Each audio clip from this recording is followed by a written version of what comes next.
ప్రార్థన. ప్రేమగల పరలోకపు తండ్రి, ఈ కొత్త ఉదయాన్ని చూడుటకు నాకు జీవాన్ని, ఆరోగ్యాన్ని అనుగ్రహించినందుకు నీకు స్తోత్రాలు. నీ కృప ప్రతి ఉదయము నూతనమై ఉన్నందుకు నా హృదయం కృతజ్ఞతతో నిండి ఉన్నది. ప్రభువా, నా హృదయంలో ఉన్న ప్రతి ఆందోళనను, ప్రతి భయాన్ని, ప్రతి భారాన్ని నీ పాదాల వద్ద ఉంచుచున్నాను.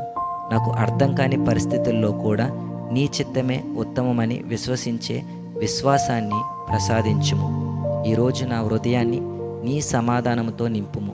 నా మనసును కలవరపెట్టే ఆలోచనల నుండి నన్ను కాపాడుము. నీ వాక్యాన్ని ధ్యానిస్తూ నీ సన్నిధిలో నిలిచి జీవించే కృపను దయచేయము. నా కుటుంబ సభ్యులందరినీ నీ రక్షణలో ఉంచుము. వారికి ఆరోగ్యము, ఆనందము, ఐక్యత, సమాధానం అనుగ్రహించుము. మా ఇంటిలో నీ ప్రేమ, నీ కృప, నీ సన్నిధి ఎల్లప్పుడూ నిలిచియుండునుగాక. ఈరోజు నేను పలికే ప్రతి మాట ఇతరులకు ధైర్యాన్ని, ఆశను, ప్రేమను అందించునుగాక. నేను చేసే ప్రతి పని నీకు మహిమ కలిగించునుగాక.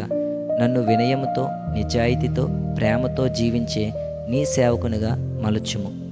ప్రభువా, ఈరోజు నేను ఎక్కడికి వెళ్ళినా నీ సన్నిధి నాకు తోడుగా ఉండునుగాక.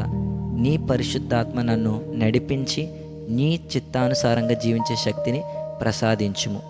నజరేయుడైన యేసుక్రీస్తు నామములో ఈ చిన్ని ప్రార్థన నీ పాదాల చెంత పెడుచున్నాము తండ్రి. ఆమేన్.